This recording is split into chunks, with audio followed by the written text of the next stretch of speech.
guys, Jess from Pizza Books, and today I'm here with part 2 of my favorite office romances. I did this video about a year ago and I will link it down below. So I have no books but one kind of that I'm overlapping. I had, I think, about like 6 or 7 recommendations, and the last 2 were ones that I hadn't read yet that I'd heard good things about, so I have read one of those since then, and I have about like 7 more to share with you. And now, not all of these are like office romances, they are romances about people who work together. So I'm gonna go ahead and get to the list, and I'm very excited, so I'm just gonna get to it. The first book was the one that I mentioned at the end of that video, and that is Beautiful Bastard by Christina Lauren. This one I finally read. I flew through it, and it's nothing like mind-blowing, life-changing. I gave it 4 to 5 stars. It was just a really fun book about people who hated each other but like had intense chemistry, and the more they got to know each other, they started to like each other. He's the boss, she works for him. I don't remember too much about it. I think I read it like almost a year ago right after that video, so it's been a while since I've read it. I just remember really enjoying it. It was a lot of fun. It is like the epitome of an office romance, just like in a nutshell. Like, this is an office romance. They work in an office, he's the jerk boss, but it's a lot of fun. So 2 books on that list previously were Vi Keelan books, and I have another Vi Keelan Penelope Ward book.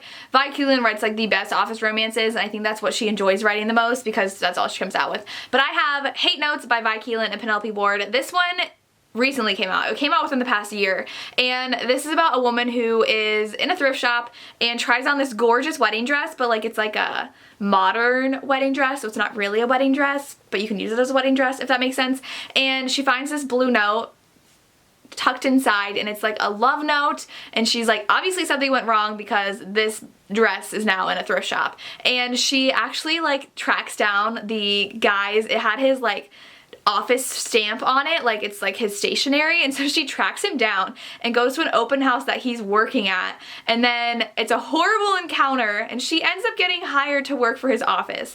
So he, I believe, is like works with real estate and hates her when he first meets her, and then he realizes that she's working for him because she gets hired, I think, by his grandmother or something. It's super fun. They start to really grow close together, and you realize something about him and why he acts the way he does, and it's a lot of fun. A lot of Vi Keelan writes like the best office romances, so Vi Keelan and Penelope Ward write really good books together as well, and it's a hate to love. It's just a fun office romance, and I would definitely recommend it. The next book is about 2 people who actually work together on a project but like don't work in an office. That's 99% Mine by Sally Thorne. You know that I love this if you've seen my videos recently. This is Sally Thorne's newest book, and there's definitely polarizing reviews. Like, people love it or hate it, and a lot of people are leaning towards the hate side, but I went in with an open mind and I didn't expect another hating game, which is a really good office romance. I recommended that in my last office romance recommendations. This one, though, is about Darcy, and I think it's Tom. Yes, it's Tom. And she is renovating her grandmother's house, and Tom has a construction company that he's just starting out on, so they're working together. They're working together to fix the house, and so it's obviously his company, but Darcy is there to help, and it's really fun with all the construction workers around, and Tom is very kind of possessive and like kind of shows that like Darcy says his, even though they're not dating, and it's his best friend's sister, twin sister. And it's just a really fun book, and if you like home improvement stuff, you would like this. And Darcy's very spunky, and so I really enjoy this. Tom's just like a wholesome, adorable book boyfriend. Like, I loved him. So this is a fun book about 2 people who work on a project together. The next book's book 2 in a series, but I think you can probably read them as standalones, and that is PickSix by Max Monroe. I gave this one 4 to 5 stars, but I really enjoyed it. It's about Six, who is like a social media guru, and she has her own, like, it's not YouTube, but it's basically YouTube, where she just like vlogs her whole life, and so she is hired to vlog her experience working with a football team. Okay, I love my football players. Sean is the football player romance person, whatever, romantic interest, and he is definitely playboy, and this book is hilarious. He is immediately drawn to Six, and she is having so much fun poking him. She will do things to make him mad and like make him think like she forgot about him, she doesn't notice him, she's not interested in him, so she'll like forget to interview him and say, okay, I'm done for the day, and he's like, isn't it my turn? Like, hello, what about me? And like, it's hilarious. I love their banter. Like, she was just so funny. And so if you really like a lighthearted office romance with a football player, and she has to go to all the games, it's so much fun.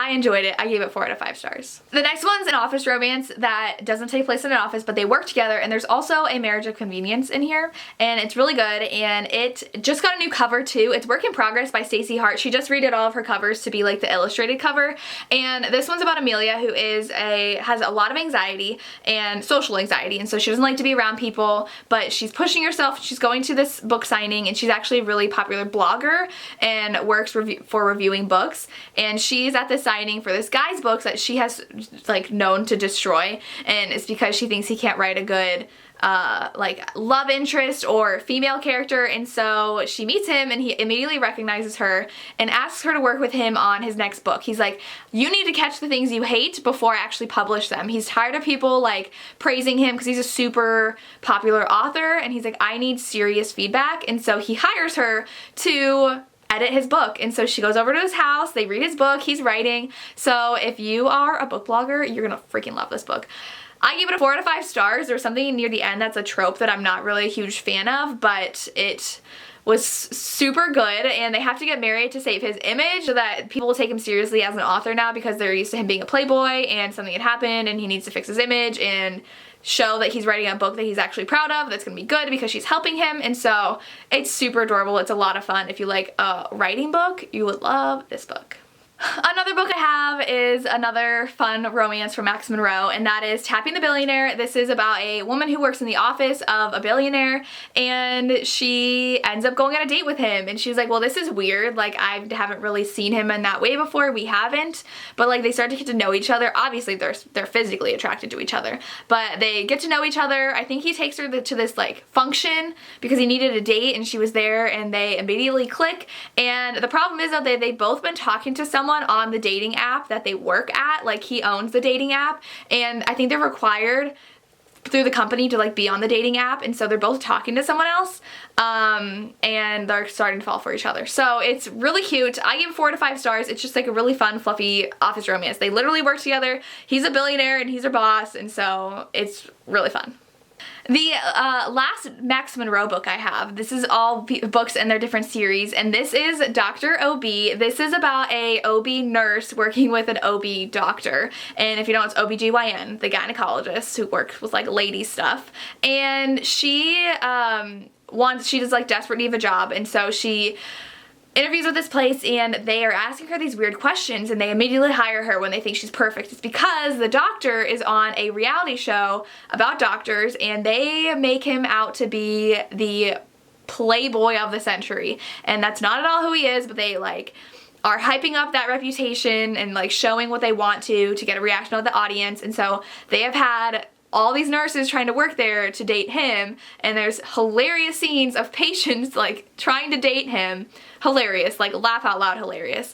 And there are things that happen with our main character that are hilarious. When they first meet, it's hilarious. Like if you want to laugh out loud office romance, this is the best one. They work together, she's the nurse and he's the doctor, and they obviously want to start dating, but then it's like she is really uncomfortable with all the attention he gets and what's shown on the show. So if you like reality TV, you're gonna love this book so much.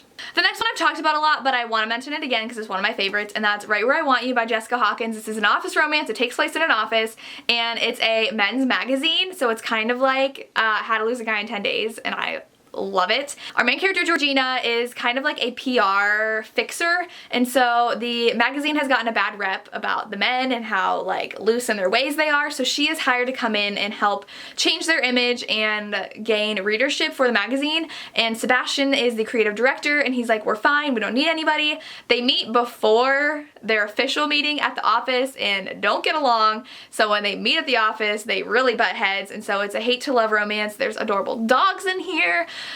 Georgina has an adorable old dog that she loves, and so she is really trying to show how strong and independent she is at the office when she's really insecure in real life. So it's so much fun. If you really want an actual office romance that reminds you of those rom-coms in office romances, you need to read this. The last one I have for you is kind of pushing it with office romance, but it counts, and that is The Wall of Winnipeg and Me by Mariana Zapata. This one is a assistant to a football player, and so our main character is the assistant to Aiden, who is the Wall of Winnipeg. He is Canadian, he is huge, and he is kind of like emotionless towards her, and she is like not having that. So at one point she actually quits, and then he begs for her back, and there's a marriage of convenience in this one as well. And so they start off because he is her boss, because she is his assistant. So it's not really office, but it's working together. And this is one of my favorites of Mara Zapata's books. It's really long, but it's so freaking adorable, and I loved it. And once she is not seen as his employee anymore, she's very open and upfront with him and doesn't take his crap, and I loved that. And you got to see Aiden kind of like break down his walls and see that he's not this big emotionless football player like everyone thinks he is. Really adorable, really recommend it. And those are some new office romances I have to share with you. Let me know down below if you have office romance recommendations for me. I would love to know. I love this trope so much. I love a good office romance in fiction. So let me know if you've read these and any recommendations you have. That's all I have for you. As always, thank you so much for watching and have a good day. Bye.